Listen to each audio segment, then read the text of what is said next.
Hello friends, नमस्कार। स्वागत है आप सभी का SDMM एजुकेशनल सोसाइटी पे। तो फ्रेंड्स, हिंदी का अगला प्रैक्टिस सेट फटाफट के अंदाज से फिर से आ गए हैं। और यार व्यूज़ बहुत कम आते हैं, आप लोग बिल्कुल शेयर नहीं करते, तो प्लीज़ थोड़ा शेयर भी कर दिया करो ना, क्योंकि इतने कम व्यू आते हैं ना तो फिर मन नहीं करता वीडियो बनाने का। ऐसा लगता है कि हेलो फ्रेंड्स मैं अकेले चिल्लाता रहता हूँ, है ना। सोते जगते ही आवाज़ सुनाई पड़ती है और वीडियोज़ पे व्यू नहीं आते तो फिर मज़ा नहीं आती वीडियो बनाने ना। इतनी मेहनत करते हैं आप लोगों के लिए, तो आप लोग भी थोड़ा अपनी जिम्मेदारी समझें और प्लीज़ शेयर कर दिया कीजिए ना। वीडियो को लाइक सब्सक्राइब जो लोग नए हो प्लीज़ कर लिया करो। ओके, तो चलिए करते हैं स्टार्ट। ये सब बातें बोलने में बहुत बुरा लगता है ना कि लाइक कर लो सब्सक्राइब कर लो, मतलब ये क्या बोले कोई ना।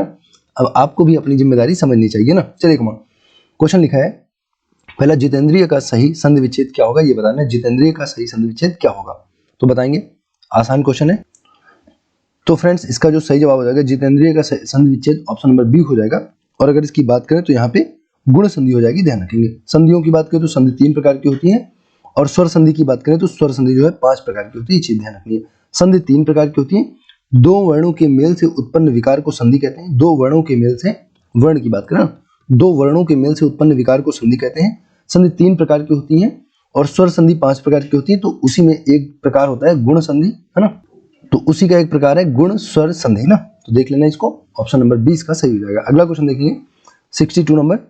यहाँ पे लिखा जो छीण ना हो सके उसके लिए उपयुक्त शब्द क्या होगा। जो छीण ना हो सके तो बताएंगे 62 का सही जवाब क्या हो जाएगा। ऑप्शन फर्स्ट हो जाएगा, अक्षय हो जाएगा, है ना। हनुमान जी को बोलते थे अक्षय, है ना।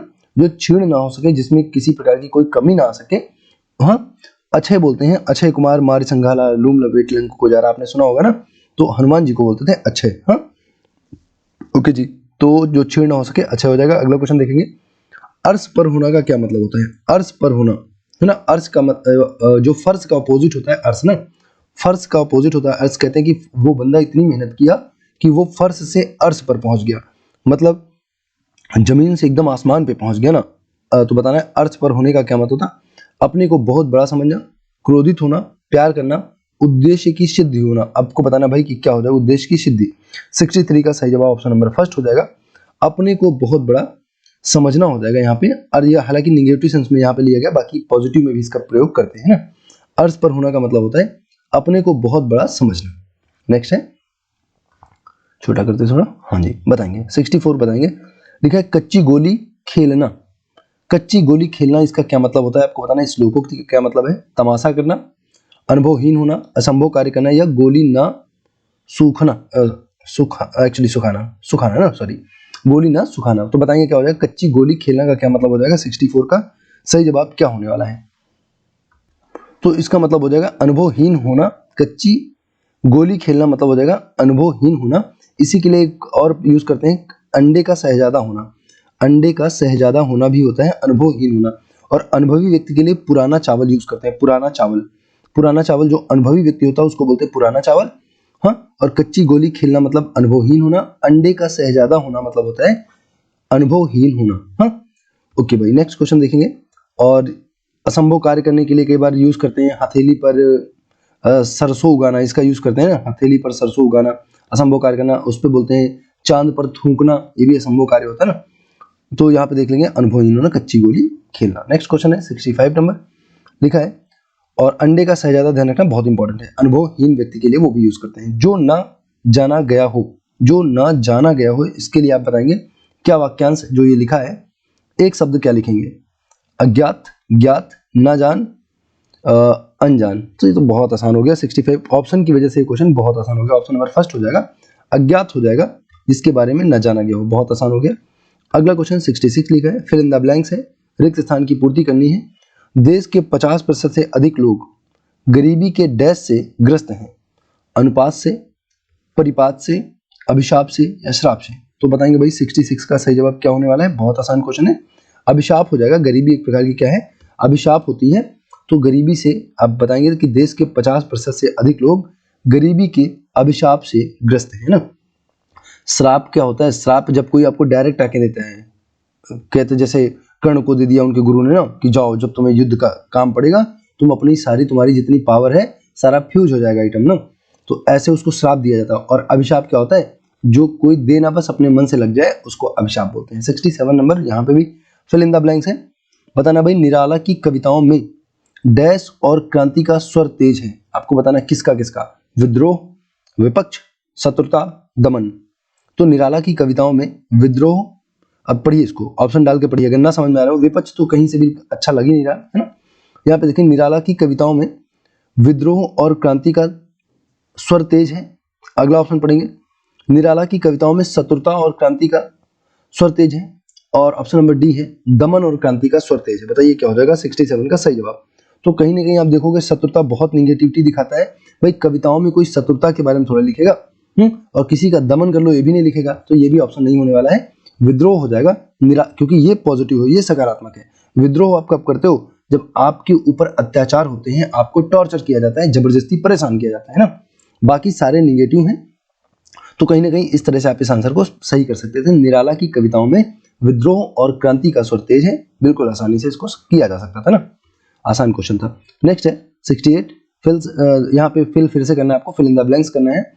अपने जीवन के उद्देश्य की पूर्ति के लिए तुम्हें डैश परिश्रम करना पड़ेगा, अथाह परिश्रम, अक्षुण परिश्रम, अथक परिश्रम या अपार परिश्रम। तो ऑब्वियसली अथक परिश्रम हो जाएगा, बहुत आसान क्वेश्चन है। ओके, अक्षुण होता वही होता है, अक्षुण का मतलब होता है जो छीण ना हो, उसी के सेंस में अक्षुण बोलते हैं। अक्षुण जिसमें कोई कमी ना आए, और जो आपने भी पढ़ा था थोड़ी देर पहले है ना, अच्छे पढ़ा था, अक्षुण ना। अगला क्वेश्चन अथाह होता है जो गहराई के सेंस में यूज होता है। ये अथाह किसके सेंस में यूज होता है, गहराई के सेंस में। जब बहुत गहरा होता है तो बोलते हैं अथाह गहराई, है ना। और अपार तो समझते हो, जो अल्ले पल्ले ना पड़े, इतनी दूरी हो, इतना गहरा हो, इतना डीप हो, किसी भी सेंस में अपार का यूज कर सकते हैं ना। तो अपने जीवन के उद्देश्य की पूर्ति के लिए तुम्हें अथक परिश्रम, अथक प्रयास करने पड़ेंगे। बहुत आसान सा क्वेश्चन है। अगला क्वेश्चन पढ़ेंगे, नेक्स्ट है भाई 69 नंबर क्वेश्चन, बताएंगे। भाषा का प्रसार बहुत व्यापक रूप से होता है, जबकि बोली का क्षेत्र डैश में होता है। क्या होता है, तो बताएंगे सीमित हो जाएगा, निश्चित हो जाएगा, रेखांकित हो जाएगा, निर्धारित हो जाएगा। तो 69 का सही जवाब क्या हो जाएगा, आसान ऑप्शन है, सीमित हो जाएगा। भाषा का प्रसार व्यापक होता है, बोली सीमित क्षेत्र में बोली जाती है ना। भाषा पूरे व्यापक क्षेत्र में होती, बोली सीमित क्षेत्र में बोली जाती है ना। जैसे हिंदी क्या है, एक भाषा है। हिंदी क्या है, भाषा है। उसमें ब्रज हो गया, है ना, ब्रज हो गया, फिर खड़ी बोली हो गई, हाँ जो भी हो गई, खड़ी बोली हो गई, और भी वहाँ पे। तो ये सारी क्या हो जाएंगी, ये बोलोगे आप कि भाई ये बोलियां हैं। तो बोलियां क्षेत्र में बोली जाती हैं, हाँ, और भाषा एक व्यापक स्वरूप होता है, इसको समझना है। नेक्स्ट क्वेश्चन है, यहाँ पे आपको एरर पहचानना है, कौन से पार्ट में गलती दी हुई है ये पहचानना है। पढ़िए 70 नंबर क्वेश्चन, इसको देख लो। जब आप कई बार प्रैक्टिस कर चुके होगे ना, तो आपको तुरंत पता चल जाएगा कि ये पूरी चिट्ठी आपको पढ़ने की जरूरत नहीं पड़ेगी, पता चल जाएगा कि त्रुटि पहचाननी है, कौन से पार्ट में त्रुटि है ना, देख के ही जान जाओगे। 70 नंबर क्वेश्चन बताना है, मैंने कुछ पुस्तकें, पहला पार्ट हो गया कागज और स्याही, हाँ जी पढ़िए इसको, कागज और स्याही खरीदा। अब बताना कौन से पार्ट में त्रुटि है। मैंने कुछ पुस्तकें, कागज और स्याही खरीदा। अब बहुत आसान है, 70 नंबर क्वेश्चन काफी आसान है। ऑप्शन नंबर सी में दिक्कत होने वाली है, क्योंकि यहाँ पे खरीदा नहीं बोलेंगे, पुस्तकें खरीदी जाती हैं, पुस्तकें खरीदी जाती हैं। और कागज स्याही कई सारी चीजें हो गई, तो यहाँ पे खरीदा नहीं लिखेंगे हम लोग। हाँ 70 की जगह पे सिर्फ खरीदा की जगह पे क्या लिखेंगे, तो बिल्कुल यहाँ पे खरीदी होगा ना। मैंने कुछ पुस्तकें, कागज और स्याही खरीदी, ठीक। तो खरीदा नहीं, खरीदी बोलेंगे। बहुत सारी चीजें, प्लूरल है, बहुवचन है ना। अगला बताना है भाई 71, यह भी तो असंभव हो सकता है कि आपकी अवज्ञा करते हुए रवि घर न जाकर अस्पताल चला गया हो। सॉरी, यहाँ पे लिखा है यह भी तो संभव हो सकता है कि, यह भी तो संभव हो सकता है कि आपकी अवज्ञा करते हुए रवि घर न जाकर अस्पताल चला गया हो। बताएंगे इसमें क्या समस्या लग रही, कहाँ पे दिक्कत लग रही है आपको। यह भी तो संभव हो सकता है कि, बताएं 70 नंबर क्वेश्चन, 70 नंबर क्वेश्चन का क्या होने वाला है, 71 का। तो इसका भाई क्या हो जाएगा, अब आप इसको देखोगे ना, तो यहाँ पे एक तरह से कह सकते हो कि भाषा के प्रयोग में त्रुटि की गई है। भाषा के प्रयोग में त्रुटि, यह भी तो संभव हो सकता है, यहाँ पे भी को जबरदस्ती यूज किया गया, कोई काम नहीं है। यह भी संभव, और यहाँ पे तो का भी कोई काम नहीं है, इसको लगाए बिना भी आप सेंटेंस सही बोल सकते हो। यह संभव हो सकता है कि, यस, ये अपने आप में खुद ही संभावना को दिखा रहा है। यहाँ पर भी और तो जबरदस्ती यूज कर दिया गया, बिना मतलब में यूज कर दिया गया। तो बाकी ठीक है, पार्ट ए में यहाँ पे दिक्कत हो जाएगी।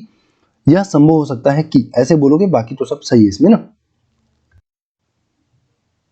ठीक है जी, तो इसमें कोई समस्या नहीं, पार्ट ए में दिक्कत हो जाएगी। जबरदस्ती ये शब्द को हम लोग बोलचाल की भाषा में ऐसे यूज करते हैं, बाकी नॉर्मली जो ग्रामर के सेंस में यूज करोगे तो इस तरह की भाषा या भी तो संभव हो सकता है, तो ऐसी भाषा नहीं बोलेंगे ना। अगला क्वेश्चन लिखा है, और ये सब प्रैक्टिस से ही आएगा, क्योंकि आप जब वैसे बोलते रहते हो तो गलत सलत सेंटेंस हम लोग बोलते रहते हैं ना, तो इसको प्रैक्टिस के माध्यम से ही दूर किया जा सकता है। वाद विवाद, क्वेश्चन नंबर नेक्स्ट, वाद विवाद प्रतियोगिता में अच्छा प्रतियोगी वही माना जाता है जो अपने तर्क सप्रमाण सहित प्रस्तुत करता है। अब लो भाई, पढ़ते ही आपको इस बार तो पक्का पता चल गया होगा कि 72 में ऑप्शन नंबर सी हो जाएगा, जो अपने तर्क सप्रमाण, सप्रमाण के साथ सहित लगाने की जरूरत नहीं है, सप्रमाण प्रस्तुत करता है या फिर प्रमाण सहित प्रस्तुत करता है। या तो यहाँ से सा हटा देते और कहते प्रमाण सहित करता है, या तो भाई सहित हटा दो, सप्रमाण का मतलब होता है प्रमाण सहित, तो सहित का जबरदस्ती प्रयोग कर दिया गया है, यहाँ पे हो गया मामला गड़बड़ ना। 73 नंबर क्वेश्चन पढ़ेंगे, कुर्सी तोड़ना मुहावरे का क्या अर्थ है, ये क्वेश्चन हम लोग पढ़ चुके हैं, है ना। मेहनत ना करना होता है, और कलम तोड़ना का मतलब होता है सुंदर लिखना। कलम तोड़ना होता है सुंदर लिखना, मेहनत ना करना, कुर्सी तोड़ना मतलब होता है मेहनत ना करना। हालांकि कई बार मेहनत करते करते भी कुर्सी टूट जाती है, आप जानते हो ना। हाँ, जब ज्यादा मेहनत कर दो तब भी कुर्सी टूट जाती है। ठीक है, चलिए कम ऑन। 74 नंबर क्वेश्चन की बात करें, कलम तोड़ना मुहावरे का अर्थ क्या है, लो भाई मिल भी गया। कलम तोड़ना का मतलब होता है बहुत सुंदर लिखना, कोई समस्या यहाँ पे है नहीं, कलम तोड़ना मतलब बहुत सुंदर लिखना। क्वेश्चन नंबर नेक्स्ट 75, ये पूछ रहा भाई शुद्ध वर्तनी का चयन करना है, आपको स्पेलिंग करेक्शन बताना है कि कौन सी स्पेलिंग सही लिखी हुई है। शुद्ध वर्तनी आपको बतानी, स्पेलिंग सही करनी, बताइए। वास्तविकता, कौन सा वाला वास्तविकता इसमें सही दिया गया है, 75 का आंसर क्या हो जाएगा, वास्तविकता, वास्तविकता, विकता। ठीक है, ऑप्शन नंबर फर्स्ट हो जाएगा, कोई दिक्कत यहाँ पे नहीं ना। इस वास्तविकता, वास्तविकता, ठीक है। विकता पूरा पूरा का होता है, आधा का नहीं होता, देख लो ये आधे वाले तो वैसे ही गलत हो गए, है ना। बाकी देख लेना, इसमें ता में पाई लगा दिया और आधा का तो वैसे भी नहीं होगा, है ना। तो ठीक है, यहाँ पे वास्तविकता हो जाएगा, और यहाँ पे ता में पाई लगा दिया इसलिए गड़बड़ हो गया, है ना। यहाँ पे मात्रा लगी है ना, ता में मात्रा, और यहाँ पे वास्तविकता, ठीक है ओके। तो यहाँ पे पा में मात्रा लग गई इसलिए इस पे ता पे, और यहाँ पे भी दो आधा का लिख दिया, आधा का वाला तो गलत होने वाला है, पूरा का होगा ना। अगला 76 नंबर क्वेश्चन है, बताइए भाई शुद्ध वर्तनी का चयन करना, फिर से स्पेलिंग करेक्शन आपको बता रही है। अनुकूल, मतलब आसान क्वेश्चन, बहुत आसान है। 76 का क्या हो जाएगा, ऑप्शन नंबर अनुकूल हो जाएगा, अनुकूल। तो इधर छोटी पाई होती है, इधर बड़ी पाई होती है, कोई दिक्कत नहीं ना, अनुकूल ना, छोटी मात्रा बड़ी मात्रा। अगला देखना, संयोजित का विलोम शब्द क्या होगा, संयोजित का क्या हो जाएगा, 77 नंबर क्वेश्चन है, फिर से आसान क्वेश्चन है। संयोजित का क्या हो जाएगा, 77 का सही जवाब बी हो जाएगा, विभाजित हो जाएगा। संयोजित का विभाजित, आसान है। संयोजित मतलब इकट्ठा करना, और विभाजित मतलब तोड़ना या अलग करना। अगला क्वेश्चन लिखा है, शीतल का विलोम क्या होता है, देखो कितना आसान क्वेश्चन, एक आध दो क्वेश्चन को छोड़ दो, लगभग 3 क्वेश्चन कठिन होते हैं थोड़े, और उसमें भी अगर आप ऑप्शन को काट के करोगे तो आसानी से कर लोगे ना, जो कठिन वाले होते हैं। शीतल का विलोम क्या होगा, तो शीतल का बताएं, गर्म हो जाएगा, गर्मी हो जाएगा, अमृत हो जाएगा, उष्ण हो जाएगा। शीतल का पूछ रहा है, 78 का सही जवाब हो जाएगा ऑप्शन नंबर क्या हो जाएगा भाई, शीतल का। गर्म की बात करें तो ये तो गर्म है ना, गर्म की बात करें तो ठंडे का होगा, है ना। और गर्मी की बात करें ठंडी का हो जाएगा, गर्मी ठंडी हो जाएगा, गर्म ठंडा हो जाएगा, और अमृत का विष हो जाएगा। उष्ण का क्या होता है, उष्ण का शीत होता है, शीत, है ना, उष्ण का होता है शीत। तो देखा जाए तो कोई भी ऑप्शन एकदम सही इसमें नहीं दिया गया है। शीतल का विलोम क्या होगा, शीतल का तप्त होगा, शीतल का क्या होगा, तप्त। अगर एकदम एग्जैक्ट की बात करें तो शीतल का तप्त होगा, क्योंकि ऑप्शन नहीं दिया गया है, तो आप कह सकते हो कि उष्ण ठीक है ना, गर्म भी ठीक ही है शीतल का, लेकिन ज्यादा अच्छा उष्ण आप कह सकते हो, और बुक वालों ने भी उष्ण को ही माना है। लेकिन मेरे हिसाब से अगर एकदम सही ऑप्शन देता तो शीतल का क्या होता, तप्त होता, शीत, बिल्कुल ना। देखेंगे अगला क्वेश्चन। अगला लिखा है, सविता का पर्यायवाची, आपको बहुत बार मैं बता चुका हूँ सविता क्या होता है, सविता सूर्य को बोलते हैं, है ना। और आपको बताना सविता का पर्यायवाची कौन सा शब्द है, आपको बताना है, वारिद, पंकज, सरसिज या अंबुज। बहुत खतरनाक दे दिया भाई, सविता, बताइए। अब इस क्वेश्चन में जानते हो क्या होता है, ये डायरेक्ट पर्यायवाची नहीं है, एक तरह से देखा जाए तो अनेकार्थी के सेंस में यूज होता है। अनेकार्थी, वहां पे एक ही शब्द के कई सारे अर्थ होते हैं, क्योंकि आप पंकज, आप सबको पता होगा, कमल को बोलते हैं, पंक मतलब कीचड़ होता है, और जा का मतलब होता है जन्मना, जो कीचड़ में जन्म लेता है मतलब कमल हो जाएगा। और सरसिज भी किसको बोलते हैं, कमल को बोलते हैं। हाँ, और इसको क्या बोलते हैं, इसको जो है मनोज भी बोला जाता है, मनोज, मनोज बोलते हैं, मुकुंद बोलते हैं, और ये सारे जो है मनोज है, मुकुंद है ना। तो सरसिज है, इन सबको देखो, एक कमल के भी अनेकार्थी के लिए यूज होते हैं, और जो है सरसिज की अगर हम लोग बात करें तो कामदेव के सेंस में भी इनका यूज किया जाता है। सरसिज को कामदेव के सेंस में, मनोज है, मुकुंद है, इनका यूज करते हैं। और अम्बुज की बात करें तो अम्बुज भी होता है कमल। अम्बु का मतलब जल होता है, कल मैंने आपको बताया था कल वाली वीडियो में। जिन लोगों ने ना देखा हो, बहुत सारी वीडियो पढ़ी है जीके और हिंदी की, रिवीजन करके जाइए जिस भी एग्जाम में आपको जाना है ना। तो अम्बु की बात करें, यहाँ पे मैंने आपको सलील बताया था, सलील है ना। तो सलील जो है वो भी जल का पर्यायवाची होता है, और अम्बु जो है जल का पर्यायवाची। अम्बुज का मतलब हो जाएगा जो जल में जन्म लेता, मतलब कमल की बात हो रही। और वारिद की बात करें तो ये बादल का पर्यायवाची होता है, और अनेकार्थी में सविता का भी अनेकार्थी होता है ना। तो कहीं ना कहीं इसका ऑप्शन ए सही होने वाला है। हालांकि बहुत अच्छा क्वेश्चन नहीं है, पर्यायवाची पूछा था तो उसको डायरेक्ट देना चाहिए था। सविता मतलब सूर्य का पर्यायवाची होता है, डायरेक्ट अगर बात करें सविता सूर्य का पर्यायवाची होता है। मार्तंड होता है, आदित्य होता है, अंशुमाली होता है, भानु, भास्कर, दिवाकर, ये सब तो आप जानते ही होंगे ना। अगला question 80 number question, last number यहाँ पे है 80 लास्ट क्वेश्चन। जगत का पर्यायवाची शब्द आपको बताना। भाई जगत का पर्यायवाची क्या होगा, आसान क्वेश्चन है। अवनी किसका होता है, अवनी का अंबर होता है। अवनी का अंबर है ना, धरती को बोलते हैं अवनी। और यहाँ पे आपको बताना भाई कि जगत का क्या होगा, जग होगा, विश्व होगा, भव होगा। तो बताएंगे क्या हो जाएगा। 80 का सही जवाब होने वाला है ऑप्शन नंबर 2 हो जाएगा, जग हो जाएगा भाई, जग है ना। तो जगत का हो जाएगा जग। आसान क्वेश्चन है, कोई दिक्कत नहीं है। तो ये इस तरह से आपने देख लिया 20 क्वेश्चन बहुत फटाफट के अंदाज से, लगभग 15 मिनट से भी कम समय में, 15 मिनट में आपने देखा। और उसमें भी मैं कई सारी चीजें आपको समझा रहा हूँ। अगर प्रैक्टिस के तौर पे सिर्फ आंसर बताना हो, ज्यादा से ज्यादा मैं 9 मिनट 8 मिनट में आपको ये वीडियो खत्म करके दे सकता था। तो इस तरह से इतनी ताबड़तोड़ प्रैक्टिस हिंदी की आपको मुझे नहीं लगता यूट्यूब पर कहीं और मिलने वाली है ना। तो इस तरह का प्रोग्राम है भाई। बहुत सारी हिंदी और जीके की वीडियो पड़ी है, प्लीज आप लोग सारी रिवीजन कर लेना एग्जाम में जाने से पहले। Okay, wish you all the best, take care, bye bye.